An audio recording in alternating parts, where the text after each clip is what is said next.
الشيطان الرجيم بسم الله الرحمن الرحيم الحمد لله الولي الحميد الحكيم المجيد الفعال لما يريد خالق الخلق ومدبر الامر ومنزل قطر رب السماء والارض والدنيا والاخره وارث العالمين وخير الفاتحين ثم الصلاة والسلام على سيد الأنبياء والمرسلين خاتم النبيين سيدنا ونبينا ومولانا بالقاسم محمد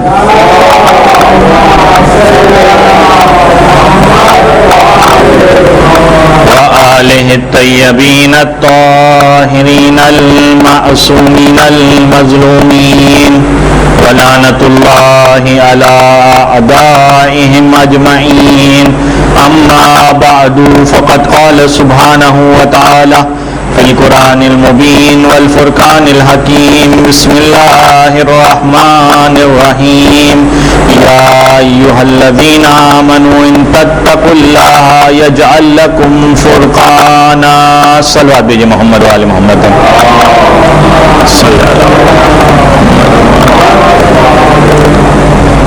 ہمارے جو موضوع چل رہا تھا حق و باطل کے حوالے سے، اور ظاہر ہے کہ آج کی شب ولادت امام حسن علیہ الصلاۃ والسلام، اللہم صلی علی محمد وآل محمد، تو ان کا بھی تذکرہ آپ کے سامنے پیش کیا جائے گا۔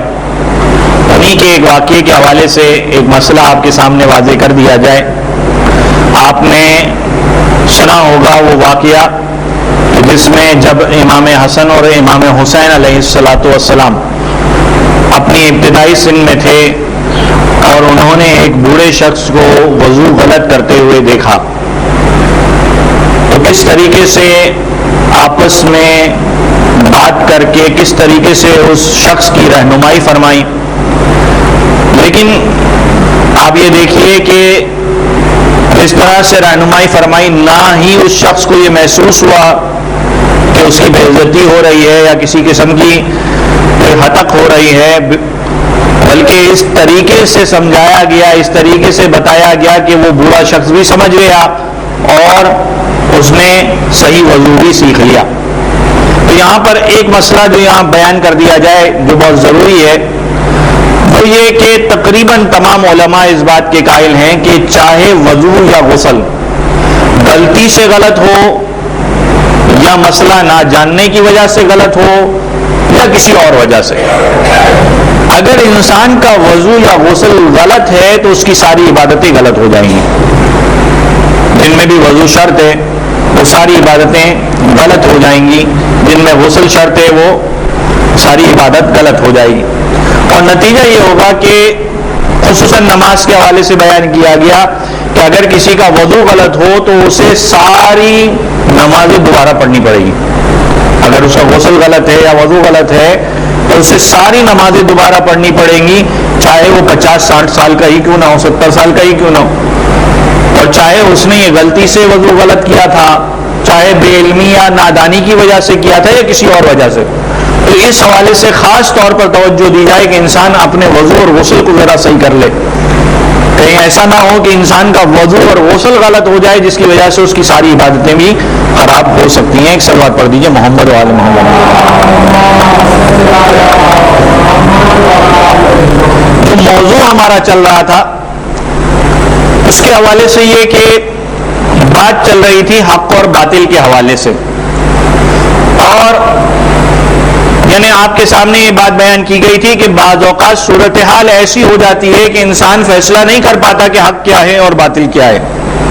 خود مولا کا وہ خطبہ جو آپ کے سامنے کل پیش کیا گیا، اسی کا ایک حصہ آج آپ کے سامنے پیش کرنا ہے، لیکن اس سے پہلے کچھ بات آپ نے پچھلے خطبے میں بھی یہ بات، خطبے کے پچھلے حصے میں بھی یہ بات سنی تھی کہ کس طریقے سے حق اور باطل آپس میں مل جاتا ہے، اور جب آپس میں حق اور باطل مل جاتا ہے اس کا نتیجہ یہ نکلتا ہے کہ بعض اوقات انسان سمجھ نہیں پاتا کہ حقیقت میں حق کہاں پر ہے۔ بعض لوگ جو اس کی نگاہ میں اعلیٰ ہوتے ہیں حقیقت میں ادنا ہوتے ہیں، اور بہت سارے ایسے ہیں جو بظاہر ادنا نظر آ رہے ہوتے ہیں حقیقت میں اعلیٰ ہوتے ہیں۔ خود امام کا وہ کہنا کہ اب جو دور آ رہا ہے اس میں تم دیکھو گے وہ لوگ کہ جو تمہیں پیچھے پیچھے نظر آتے تھے میرے ساتھ آگے آگے نظر آئیں گے، اور بہت سارے ایسے ہیں جو بظاہر تمہیں اب تک بہت آگے آگے نظر آ رہے تھے لیکن میرے دور میں وہ پیچھے نظر آئیں گے۔ تو یہ واقعات اس بات کی طرف اشارہ ہے کہ ایسا ہر دور میں ہوتا رہتا ہے کہ بعض اوقات انسان اس بات کو نہیں سمجھ پاتا کہ حق کہاں ہے باطل کہاں ہے، اور ظاہری طور پر انسان دیکھ رہا ہوتا ہے اس کے مطابق یہ سمجھنے لگتا ہے کہ اچھا جی فلاں طرف حق ہے۔ خود وہ واقعہ آپ کے سامنے پیش کروں کہ جب امام علی علیہ الصلوۃ والسلام کی خدمت میں ایک شخص آتا ہے اور آنے کے بعد ایک مرتبہ سوال کرنا چاہتا ہے اور کہتا ہے کہ اے امیر المومنین میں آپ کی قوم میں سے ہوں، اور جیسے ہی وہ جملہ کہتا ہے امیر المومنین کہتے ہیں کہ تو غلط کہہ رہا ہے، اس لیے کہ میں جانتا ہوں کہ تو میری قوم میں سے نہیں ہے بلکہ تو روم سے آیا ہے اور تو کچھ سوالات لے کر آیا تھا جو حاکم شام کے پاس لے کر گیا تھا، اور وہ سوالات کا جواب تجھے وہاں نہیں ملا اور تجھے یہ کہا گیا کہ جا کر مجھ سے دریافت کر۔ کہا کہ اے امیر المومنین یہ بات تو میرے علاوہ اور حاکم شام کے علاوہ کوئی اور نہیں جانتا۔ اسے بہت حیرانی ہوئی اور کہا کہ آپ سچ کہتے ہیں، میں واقعتاً روم سے آیا ہوں اور کچھ سوالات لے کر آیا ہوں اور میں چاہتا ہوں کہ وہ سوالات آپ سے کروں۔ خلاصہ یہ ایک مرتبہ سوالات کرنا چاہتا تھا، امام نے کہا کہ اے شخص تو جو سوال کرنا چاہتا ہے میرے ان دو بیٹوں میں سے کسی سے بھی چاہے پوچھ لے۔ بس ایسے ہی یہ کہنا تھا، ایک مرتبہ اس شخص نے کہا کہ میں اس نوجوان سے جو بہت خوبصورت ہے اور جس کے لمبے بال ہیں اس سے پوچھنا چاہتا ہوں۔ تاریخ نے لکھا ہے اس کی مراد امام حسن علیہ الصلوۃ والسلام تھی۔ ایک صلوات پڑھ دیجیے محمد اس نے وہ سوالات کیے جو آپ اکثر سنتے رہتے ہیں، ان میں سے ایک سوال کیا تھا؟ وہ سوال کیا کہ میں پوچھنا چاہتا ہوں کم بین الحق والباطل، حق اور باطل کے درمیان کتنا فاصلہ ہے؟ جیسے ہی اس نے یہ سوال کیا اور دوسرے دیگر سوالات کیے اس میں سارے، ایک مرتبہ امام نے جوابات دینا شروع کیے۔ وہ سوالات بھی اسی کے اندر آتے ہیں جو آپ اکثر سنتے رہتے ہیں کہ کون سی چیز سب سے زیادہ سخت ہے اور اس کے بعد کون سی چیز سخت ہے۔ وہ سارے سوالات اس نے کیے اور اس کے بعد امام نے اس کو جواب دیا جو ہمارے موضوع سے متعلق ہے، میں اس کے بارے میں بات کرنا چاہتا ہوں۔ امام کا جواب کیا تھا؟ امام کا جواب تھا کہ حق اور باطل کے درمیان 4 انگلیوں کا فاصلہ ہے۔ جو کچھ انسان کان سے سنتا ہے بعض اوقات کیا ہوتا ہے وہ باطل ہوا کرتا ہے، اور جو آنکھ سے دیکھتا ہے وہ حق ہوا کرتا ہے۔ تو امام نے بہت واضح انداز میں بیان فرمایا بعض اوقات انسان سے سنی سنائی باتوں کی طرف چاہ رہا ہوتا ہے۔ خلاصتاً اگر پیش کیا جائے جو مجھے سمجھ میں آیا تو یہ کہ انسان بعض اوقات صرف سنی سنائی باتوں کی طرف جا رہا ہوتا ہے، شہرت کو دیکھ رہا ہوتا ہے، ادھر ادھر کی بات جو پھیلی ہوئی ہے اسے سن رہا ہوتا ہے اور اس کے نتیجے میں فیصلہ کر رہا ہوتا ہے کہ حق کہاں پر ہے، اور اس کی نگاہیں ان چیزوں کی طرف نہیں ہوتی ہیں جو واقعتاً حقیقت میں نظر آ رہی ہیں، دکھ رہی ہیں۔ وہ اکثر اوقات انسان اپنی آنکھوں کو بند کر لیتا ہے، اپنی آنکھ پہ انسان پٹی باندھ لیتا ہے، چاہے وہ پٹی ظاہری نہ ہو، وہ پٹی ہو جو انسان گناہ کی وجہ سے اپنی آنکھوں پہ باندھ لیتا ہے، چاہے وہ ہوا و ہوس کی وہ خواہشات کی وہ پٹی ہو جو انسان اپنی آنکھوں کے سامنے باندھ لیتا ہے۔ نتیجہ کیا نکلتا ہے؟ نتیجہ یہ نکلتا ہے کہ بظاہر اسے جو کچھ کان میں سنائی دے رہا ہے وہ اسے حق سمجھ رہا ہوتا ہے اور اس کے مطابق اپنے راہ کو متعین کر رہا ہوتا ہے، دیکھ رہا ہوتا ہے کہ میں اس راہ پہ چلوں، لیکن حقیقت میں وہ اس جانب متوجہ نہیں ہوتا کہ حق کہاں پر ہے۔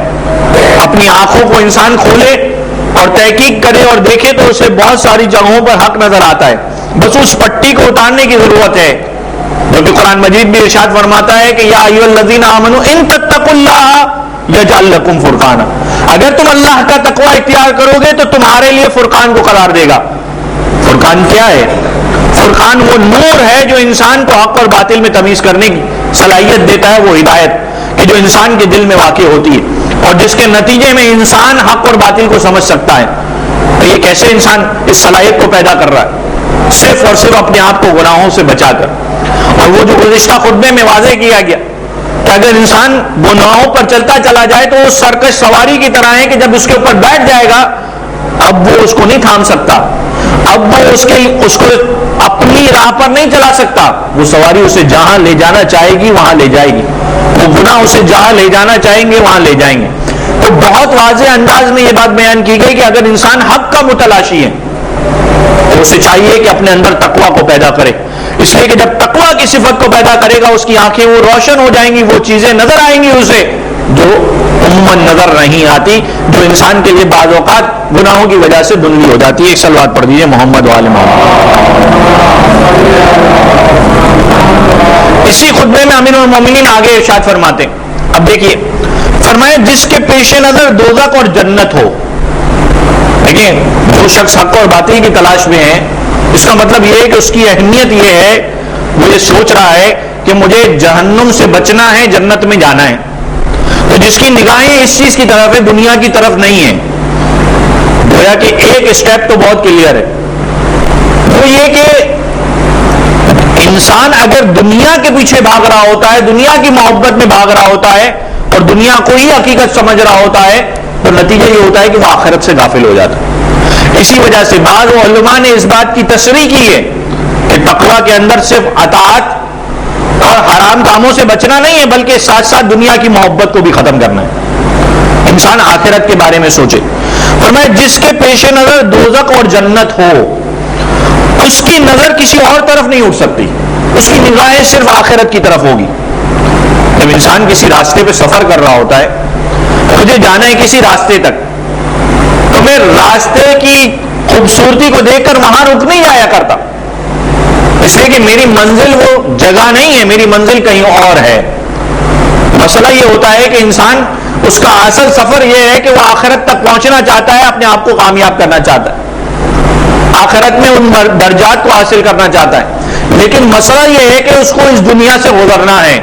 جب اس دنیا سے گزرنا ہے تو اس دنیا کی رنگینیوں کو دیکھ کر اگر ان میں مشغول ہو گیا اور اپنے سفر کی منزل سے انسان آنکھیں چرا لے یا انسان متوجہ نہ رہے اس جانب، تو نتیجہ یہ ہوتا ہے کہ دنیا کی طرف مشغول ہو کر انسان آخرت کو بھول جاتا ہے، اصل منزل کو بھول جاتا ہے، وہیں رہ جاتا ہے، اور جب پھر انسان آخرت میں جائے گا تو اس کا عالم کیا ہوگا۔ بہرحال جس کی نگاہیں اصل میں جنت اور جہنم کی طرف ہے، امام فرماتے ہیں ان کی 3 قسمیں ہیں، جو ظاہر ہو رہا ہے امام کے کلام سے 3 قسمیں امام بیان کر رہے ہیں۔ فرمایا جس کے پیش نظر دوزخ اور جنت ہو اس کی نظر کسی اور طرف نہیں اٹھ سکتی، اس کی نگاہیں کہاں ہوتی ہیں؟ جنت اور جہنم کی طرف۔ وہ چیز جو تیز قدم دوڑنے والا ہے، یعنی دنیا کی رنگینیوں کو چھوڑ کر تیزی سے جنت اور جہنم کی طرف بڑھ رہا، اپنے سفر کی طرف بڑھ رہا، وہ نجات یافتہ ہے، یعنی اس کی پوری توجہ آخرت کی جانب ہے اور وہ آخرت کے لیے ہر عمل انجام دینے کو تیار ہے، وہ تو نجات یافتہ ہے امام فرماتے ہیں۔ پھر فرمایا جو سست رفتار طلبگار ہو، ہے تو وہ بھی جنت کا طلبگار، چاہتا تو ہے کہ مجھے جنت ملے، جہنم سے بچاؤ ہو جائے، لیکن سست رفتاری ہے، کبھی کبھی ادھر متوجہ ہو جاتا ہے، کبھی ادھر متوجہ ہو جاتا ہے۔ فرمایا کہ اسے بھی یہ توقع ہو سکتی ہے، یعنی نجات کی توقع اسے بھی ہو سکتی ہے، شاید اسے بھی نجات مل جائے، لیکن معاملہ کیا ہے؟ فرمایا مگر جو ارادتاً کوتاہی کرنے والا ہے، آپ دیکھیے جملہ لفظ دیکھیے، ارادتاً کوتاہی کرنے والا ہے، یعنی جان بوجھ کر ایسے کاموں کو انجام دے رہا ہے، کوتاہی والے گناہوں کو انجام دے رہا ہے، امام کیا فرما رہے ہیں؟ فرمایا اسے تو دوزخ میں ہی گرنا ہے۔ یعنی آپ یہ دیکھیے کہ اگر انسان اپنے آپ کو جان بوجھ کر گناہوں میں ڈال دے، اس کے بعد سمجھے کہ میں حق کو حاصل کر لوں گا اور حق کو سمجھ لوں گا، تو پھر ایسا ممکن نہیں، اس لیے کہ گناہوں کی زندگی میں گھسنے کے بعد، گزرنے کے بعد پھر انسان کے اندر وہ صلاحیت نہیں رہتی کہ جس کے ذریعے انسان حق کو سمجھ سکے. نتیجہ کیا ہوتا ہے؟ بعض اوقات ایسے افراد کو جو خود گمراہی کا سبب ہیں ان کو حق سمجھ رہا ہوتا ہے، اس کی اطاعت کر رہا ہوتا ہے. کیا ایسے نہیں تھے لوگوں؟ حاکم شام کے ماننے والے تھے، جاننے والے تھے، سننے والے تھے کہ آنکھیں بند کر کے جو حاکم شام کہتا تھا اس پر عمل کرتے تھے. یہاں تک کہ مولا کو شکوہ کرنا پڑا کہ حاکم شام کے چاہنے والے تو ایسے ہیں کہ جو حاکم شام کہتے تھے آنکھ بند کر کے اس کے اوپر عمل کرتے ہیں، اور میرے چاہنے والے ایسے ہیں کہ جو بات بھی کہی جائے اس پر 10 اشکالات کرتے، مفہوم اور خلاصہ یہ سننے کے لیے تیار نہیں ہوتے، جو میں کہتا ہوں اس پر عمل کرنے کے لیے تیار نہیں ہوتے. یہاں تک کہ امام نے یہ شکوہ کیا تھا کہ کاش مجھے اس کے جیسے مل جاتے، یعنی کم از کم میری بات کو آنکھ بند کر کے سن تو سکتے. لیکن بہت سارے ایسے تھے جو حاکم شام کی بات کو سن رہے تھے لیکن آنکھ بند کر کے سن رہے تھے. یہاں تک کہ وہ واقعہ بھی مشہور ہے، ایک شخص جو شام میں داخل ہوا تھا کہ اس کے جو اونٹنی تھی اس کے اوپر دعویٰ ہو گیا. جب دعویٰ ہو گیا، اب آپ خود سوچئے اور اس کے بعد آپ خود امام حسن کے حالات بھی ملاحظہ فرمائیے گا اور سوچیے گا کہ کیا عالم ہوگا. اب یہ اندر داخل ہوا ہے، اونٹنی ہے اس کی، اب ایک شخص آ کر دعویٰ کرتا ہے کہ یہ اونٹ میرا ہے. وہ شخص کہتا ہے کہ نہیں یہ تو میرا ہے. 1000 افراد کو اور جتنے وہاں کی قوم کے جو اس کے افراد تھے سب کو جمع کیا، 1000 افراد کو، اور کہا کہ دیکھو یہ میرا اونٹ ہے. سب نے کہا اس کا اونٹ ہے. یہاں تک کہ اسے معاویہ کے دربار میں لے جایا گیا اور وہاں جا کر ایک مرتبہ کہا گیا کہ یہ جو اونٹ ہے یہ میرا ہے. وہ شخص کہتا ہے کہ یہ تو میرا ہے. حاکم شام نے اس شخص کے حق میں فیصلہ کیا جو سارے افراد مل کر یہ کہہ رہے تھے جس کا، وہ شخص جب اس کے ہاتھ سے اونٹ نکل گیا ایک مرتبہ حاکم شام سے مخاطب ہو کر کہتا ہے کہ اے حاکم شام، یہ کیسا انصاف ہے کہ جو یہ جس چیز کا یہ دعویٰ کر رہا ہے اصل میں وہ اونٹ ہی نہیں ہے، اونٹنی ہے، اور یہ لوگ دعویٰ کر رہے ہیں کہ یہ میرا اونٹ ہے، تو نے ان کے حق میں فیصلہ کر دیا. اور حاکم شام کہتا ہے کہ میں جانتا ہوں اور میں نے ان کی تربیت ہی ایسے کی ہے کہ یہ اونٹ اور اونٹنی کے درمیان فرق نہیں کر سکتے. یعنی صورتحال ایسی تھی. اور پھر حاکم شام نے اپنی طرف سے کچھ رقم دے کر اس شخص کو راضی کیا اور کہا کہ تو یہاں سے چلا جا. لیکن صورتحال اہل شام کی اس طریقے سے تھی کہ حاکم شام کے پیچھے اس طریقے سے چل رہے ہیں کہ کچھ سمجھ نہیں آ رہا. یہاں تک کہ جمعے کی نماز اگر کسی اور دن ہو جائے تو اعتراض نہیں کرتے تھے. تو صورتحال ایسی تھی. اور اس کے مقابلے میں امیر المومنین کے ہوتے ہوئے انہوں نے خود لوگوں نے جا کر امیر المومنین کو مجبور کیا تھا. یہ وہ خطبہ ہے کہ جب مجبور کیا گیا کہ امیر المومنین کو کہ ہم آپ کی بیعت کرنا چاہتے ہیں، امام نے یہ خطبہ دیا. آپ سوچئے جن کو مجبور کیا گیا خلافت کے لیے ان کے ساتھ عالم یہ ہوا کہ امیر المومنین کہتے ہیں کہ میری بات کو لوگ نہیں سنتے تھے. آپ سوچئے امام حسن کے زمانے میں امام حسن کی بات کو کس طرح سے رد کیا جاتا ہو. یہاں تک کہ گنتی کے بعد اوقات افراد رہ گئے تھے، یعنی جنہیں گنا جا سکتا ہے 5 6 7 8 افراد تو امام حسن کے ساتھ ہیں، باقی سب مخالف. ایسی صورتحال بھی ہو چکی. نتیجہ آپ خود سوچئے کہ کس طریقے سے اور کس دور میں امام حسن علیہ الصلوۃ والسلام نے زندگی گزاری اور کس طریقے سے امام مجبور ہوئے کہ صلح کو انجام دیں. یہاں تک کہ جابر جیسا صحابی، یعنی وہ صحابی جو اللہ کے رسول کا صحابی ہو اور 5ویں امام تک وہ صحابی رہا، جس نے اللہ کے رسول کا پیغام 5ویں امام تک پہنچایا، سلام پہنچایا، وہ صحابی یہ کہتا ہے کہ جب امام نے صلح کی تو مجھے یہ محسوس ہوا کہ اس میں مومنین کی اہانت ہے، ذلت ہے. اور اس جیسا صحابی یہ کہہ رہا ہے کہ میرے دل میں ایک مرتبہ شک پیدا ہونا شروع ہوا. یہاں تک کہ جابر امام کے پاس موجود ہیں. امام کہتے ہیں اے جابر کس بات میں شک کر رہے ہو؟ کیا تم نے اللہ کے رسول سے یہ نہیں سنا کہ حسن سردار ہیں، چاہے تو جنگ کریں چاہے تو صلح کریں؟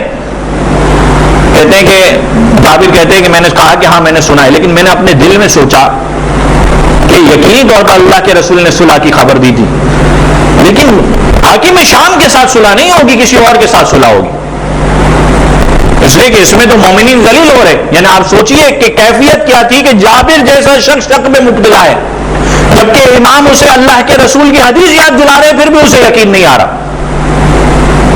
یہاں تک کہ امام حسن نے ایک مرتبہ دیکھا جابر کے سینے پر ایک مرتبہ ہاتھ رکھا اور کہا کہ اے جابر کیا آپ تک شک میں مبتلا ہو؟ کیا خود اللہ کے رسول سے سن لو گے تو مطمئن ہو جاؤ گے؟ یہ کہنا تھا. ایک مرتبہ جابر کہتے ہیں میں نے سر ہلانا تھا، ایک مرتبہ زمین پھٹ پڑی.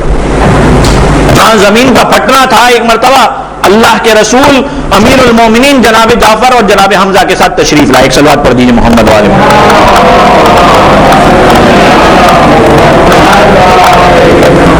اور کہا کہ اے جابر، اللہ کے رسول فرماتے ہیں اے جابر تم اس وقت تک مومن نہیں ہو سکتے جب تک اپنے امام کے سامنے سر تسلیم خم نہ کر لو. خلاصہ،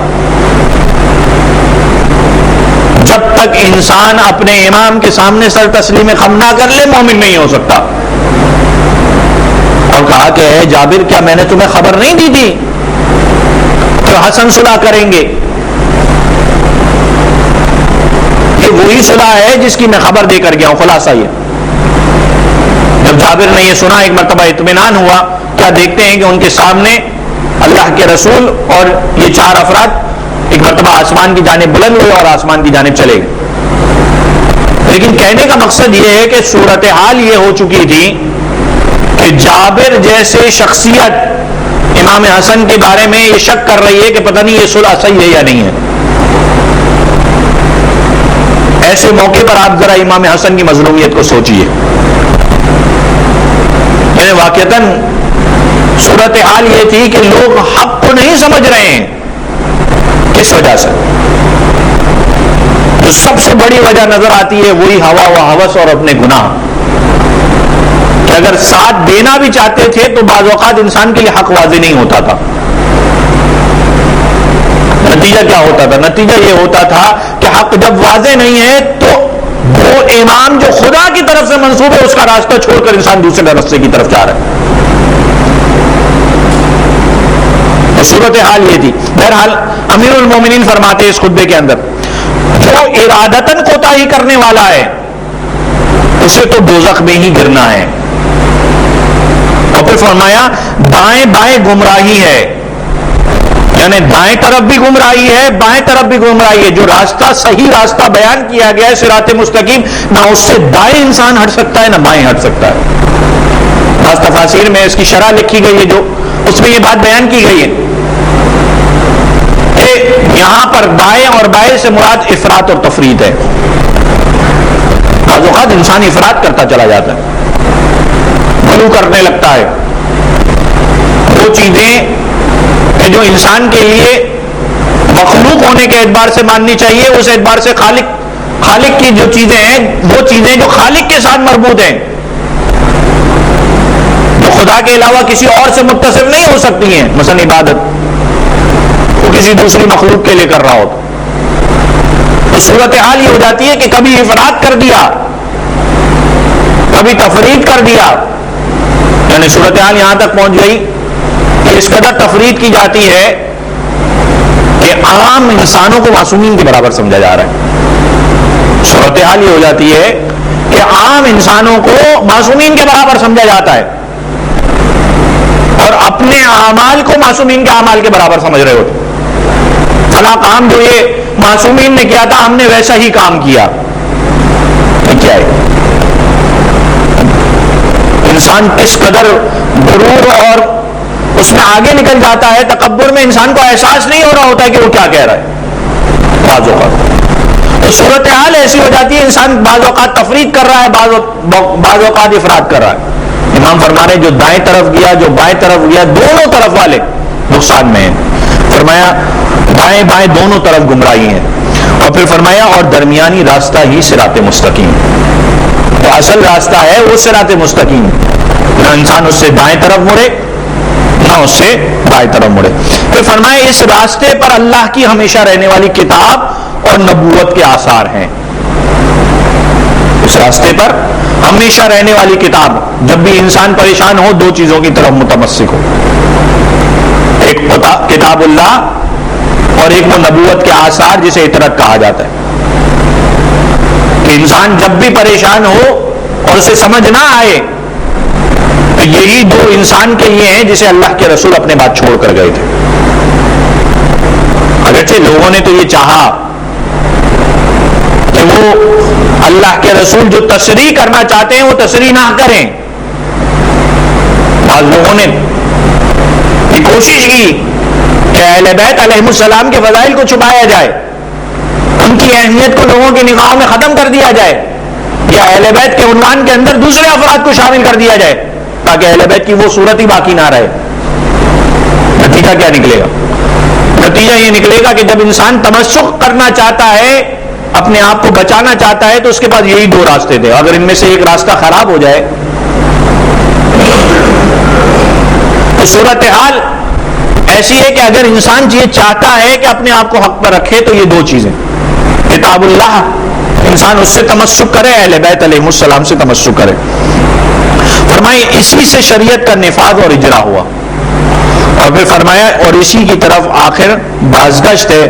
پھر فرمایا جس نے غلط ادعا کیا، آج شرح میں یہ لکھا گیا ہے کہ غلط ادعا سے مراد ادعائے خلافت، ادعائے ولایت، اگر کسی نے غلط ادعا کیا علی کو چھوڑ کر کسی اور کو خلیفہ مانا، فرمایا جس نے غلط ادعا کیا وہ تباہ و برباد ہوا، اس لیے کہ نہ صرف یہ کہ وہ تباہ و برباد ہوا، اس نے دوسروں کو بھی تباہ و برباد کیا۔ اور میں نے آپ کے سامنے بیان کیا تھا کہ صورتحال یہ ہوگی کہ جب انسان کوئی نیا دین بنائے گا، کوئی نئی شریعت بنائے گا، کوئی نئی بدعت لے کر آئے گا، تو اب اس کے لیے معافی بہت مشکل ہے، اب اس کے لیے معافی ممکن نہیں ہے، اس لیے کہ جتنے لوگوں کو راہ راست سے ہٹایا ہے سب کو دوبارہ راہ راست پہ لانا، کتنے ایسے افراد ہوں گے جو اس دنیا سے چلے گئے، کیا انسان کے اختیار میں ہے کہ ان کو دوبارہ زندہ کر کے انسان اسے کہے کہ جو کچھ کیا تھا وہ غلط کیا تھا؟ اور صورتحال کیا ہوتی ہے؟ صورتحال تو یہ ہو جاتی ہے کہ انسان کہہ رہا ہوتا ہے کہ میں نے غلط کہا تھا، اور لوگ اس طریقے سے اس مذہب کو اختیار کر چکے ہوتے ہیں کہ کہتے ہیں کہ تو چاہے لاکھ کہتا رہے غلط کیا تھا، اصل میں اب تو گمراہ ہو گیا، اصل میں حقیقت یہی ہے۔ جب انسان کوئی نیا دین لے کر آتا ہے صورتحال یہ ہو جاتی ہے، پھر بہت مشکل ہوتا ہے کہ انسان دوبارہ صحیح راستے پر آ سکے، پھر اس کی توبہ بہت مشکل ہے۔ فرمایا اور جس نے افطرا باندھا وہ ناکام و نامراد رہا، جس نے افطرا باندھا خدا تعالیٰ کے اوپر، اس کے رسول کے اوپر، کہ میں اس کا خلیفہ ہوں یا میں اس کا نائب ہوں یا میں اس کی طرف سے بھیجا گیا ولی ہوں، اگر کسی نے اس طریقے سے افطرا باندھا، امام فرماتے ناکام و نامراد رہا۔ اور پھر فرمایا اور جو حق کی خاطر کھڑا ہوا، بعض شرح میں لکھا ہے اس سے مراد مولا علی کی خود ذات ہے، لیکن مسئلہ کیا ہے؟ جب انسان حق کی خاطر کھڑا ہوتا ہے تو سب سے زیادہ مسئلہ کس وقت پیش آتا ہے؟ امام شاید اس طرف اشارہ کرنا چاہ رہے ہیں کہ مجھے مجبوراً خلافت کے لیے کھڑا تو کیا گیا، لیکن افراد کون تھے؟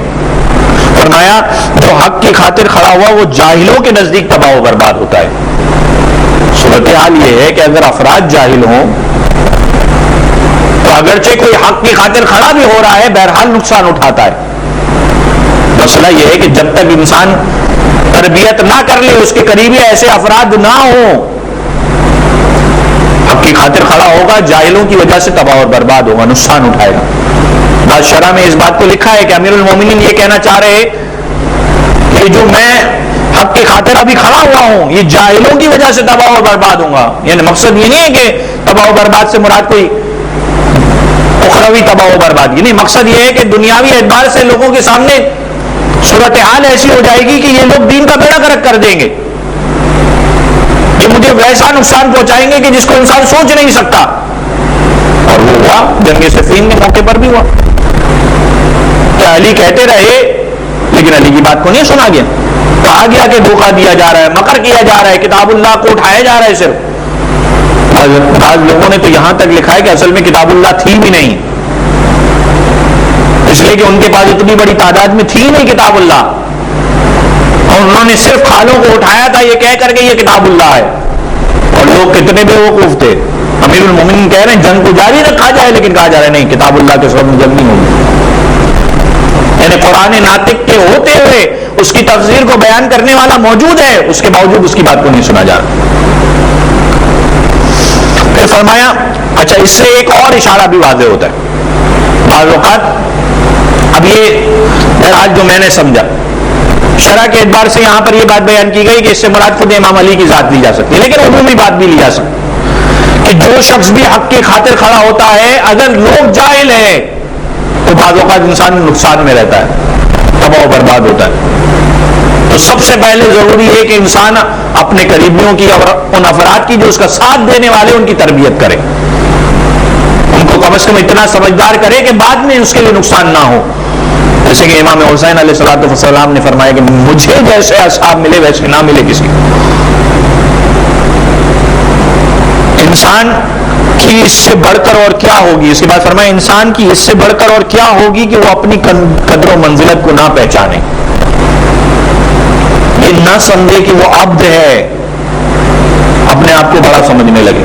بعض شرح میں لکھا ہے کہ اس سے مراد حاکم شام کی ذات، کہ اپنی حد کو نہ سمجھائے، امام وقت کے سامنے کھڑا ہو گیا. پھر فرمایا کہ وہ اب دیکھیے اصل موضوع کے حوالے سے وہ اصل و اساس جو تقوی پر ہو وہ برباد نہیں ہوتی. یعنی اگر انسان کی اصل و اساس تقوی پر ہو،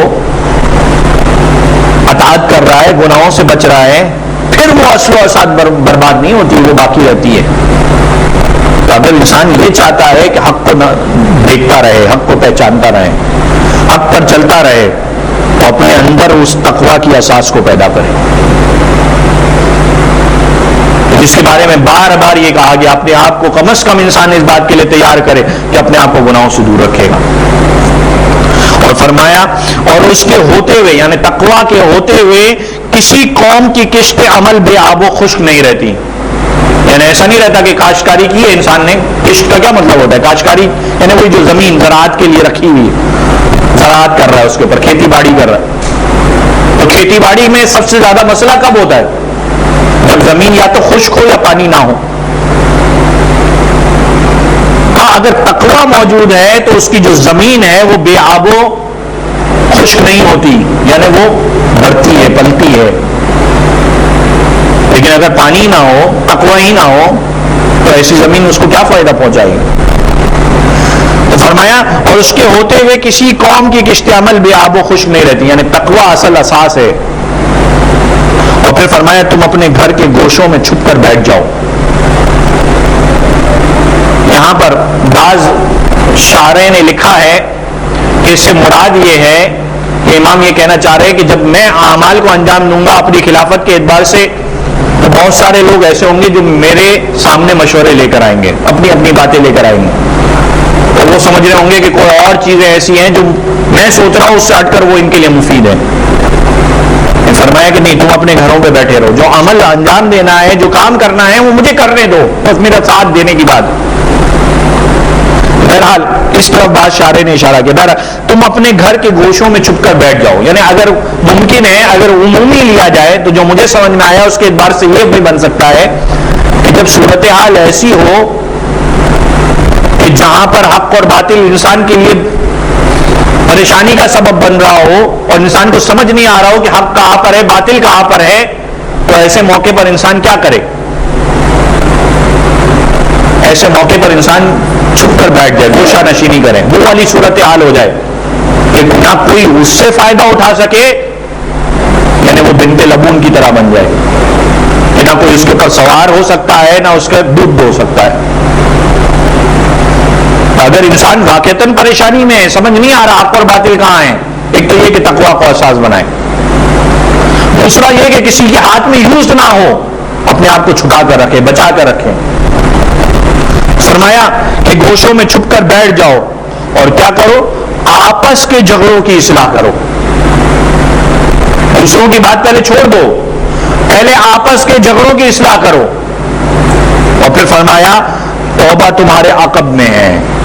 اگر کوئی غلطی ہو چکی ہے تو بہرحال توبہ ہے، اور یہ مغفرت والا مہینہ ہے. اختتام مولا فرماتے ہم کرنے والا صرف اپنے پروردگار کی ہم کریں. اگر حمد ہے تو پروردگار کی.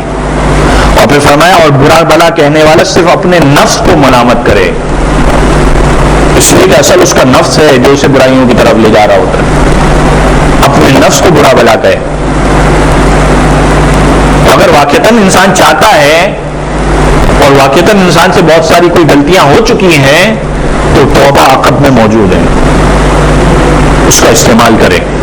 امام حسن علیہ الصلوۃ والسلام کی روایت پر ہی اپنی گفتگو تمام کروں گا. ایک صلوات پڑھ دیجیے محمد عالم.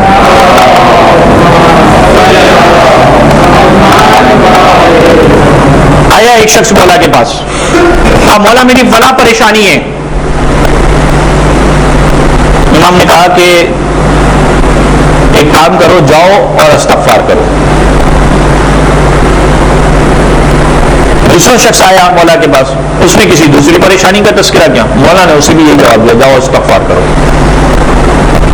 تیسرا شخص آیا امام کے پاس، امام نے تیسرے شخص کو بھی یہی حکم دیا، جاؤ جا کر استغفار کرو. اس نے کوئی اور مسئلہ بیان کیا. اب اصحاب جو ساتھ میں بیٹھے تھے ایک مرتبہ مولا سے کہا کہ اے مولا آخر کیا وجہ ہے کہ جو شخص بھی آیا اس نے اپنے اپنے مسئلے کو بیان کیا، الگ الگ مشکلات تھی، الگ الگ پریشانیاں تھیں، آپ نے صرف ایک جواب دیا، استغفار کرو.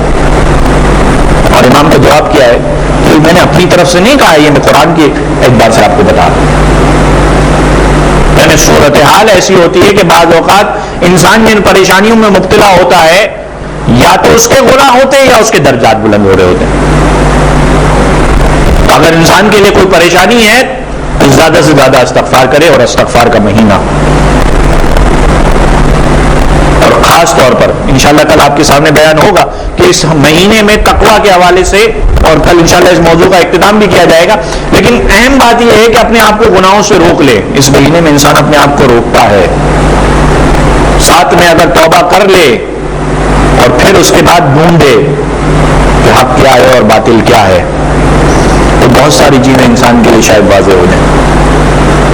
اس خدا تعالیٰ سے انسان توفیق کو طلب کرتا رہے اور اپنے گناہوں کی مغفرت کو طلب کرتا رہے. اس پر برکت شب میں خدا تعالیٰ سے دعا ہے کہ خدا تعالیٰ ہمیں صحیح معنوں میں اہل بیت علیہ السلام کی سیرت پر چلنے کی توفیق عطا فرمائے. بار الہ اس مہینے میں جو مغفرتوں کا مہینہ ہے، برکتوں کا مہینہ ہے، رحمتوں کا مہینہ ہے، بار الہ ہمیں ان افراد میں سے شمار فرما جن پر تو اپنی رحمتیں، برکتیں، مغفرتیں نازل فرما رہا ہے. بار الہ جہاں جہاں اہل بیت کے چاہنے والے موجود ہیں ان کی جان، مال، عزت و آبرو کی حفاظت فرما. بار الہ امام حسن کے صدقے میں جو مومنین پریشان حال ہیں ان کی پریشانیوں کو دور فرما، ان کی تمام حاجات کو پورا فرما. بار الہ جو ہمارے مرحومین اس دنیا سے جا چکے ہیں، بار الہ ان کی مغفرت فرما، ان کو اعلی علیین میں جگہ عنایت فرما. بار الہ اپنی آخری حجت امام عصر والزماں کے ظہور میں تعجیل فرما، ہم سب کو ان کے اعوان و انصار میں شمار فرما. بار الہ ایک سورہ فاتحہ ان تمام مرحومین کو یاد کرتے ہوئے جنہوں نے اسلام کی خاطر خدمات کو انجام دیا. مرحوم وزیر علی غلام علی، مرحوم لیاقت علی وزیر علی، مرحوم رقیہ بانو بنت حاجی محمد علی، مرحوم وزیر علی غلام علی کے خاندان کے تمام مرحومین، مرحوم حاجی محمد علی مولجی کے خاندان کے تمام مرحومین، اور مرحوم حسن علی نور محمد، مرحوم کانجی بھائی دام جی، مرحوم احمد علی فدا حسین، اور ان تمام کے خاندان کے تمام مرحومین کے لیے، اور آپ تمام افراد کے مرحومین کے لیے، اور ان تمام افراد کے لیے کہ جنہوں نے اس ادارے کے حوالے سے کسی بھی خدمات کو انجام دیا، ان کے مرحومین کو یاد کرتے ہوئے، آپ تمام کے مرحومین کو یاد کرتے ہوئے ایک دفعہ سورہ فاتحہ اور 3 دفعہ سورہ اخلاص کی تلاوت کیجیے. رحم اللہ من قرأ الفاتحہ. بسم اللہ الرحمن الرحیم، الحمد للہ رب العالمین، الرحمن الرحیم، مالک یوم الدین، ایاک نعبد و ایاک نستعین، اہدنا الصراط المستقیم، صراط الذین انعمت علیہم غیر المغضوب علیہم ولا الضالین. بسم اللہ الرحمن الرحیم. قل هو اللہ احد اللہ الصمد لم یلد ولم یولد ولم یکن له کفوا احد. بسم اللہ الرحمن الرحیم. قل هو اللہ احد اللہ الصمد لم یلد ولم یولد ولم یکن له کفوا احد. بسم اللہ الرحمن الرحیم. قل هو اللہ احد اللہ الصمد لم یلد ولم یولد ولم یکن له کفوا احد. اللهم اغفر للمؤمنین والمؤمنات والمسلمین والمسلمات الاحیاء منهم والاموات، تاب بیننا وبینهم بالخیرات انک مجیب الدعوات انک علی کل شیء قدیر. ان اللہ وملائکته یصلون علی النبی یا ایھا الذین آمنوا صلوا علیہ وسلموا تسلیما.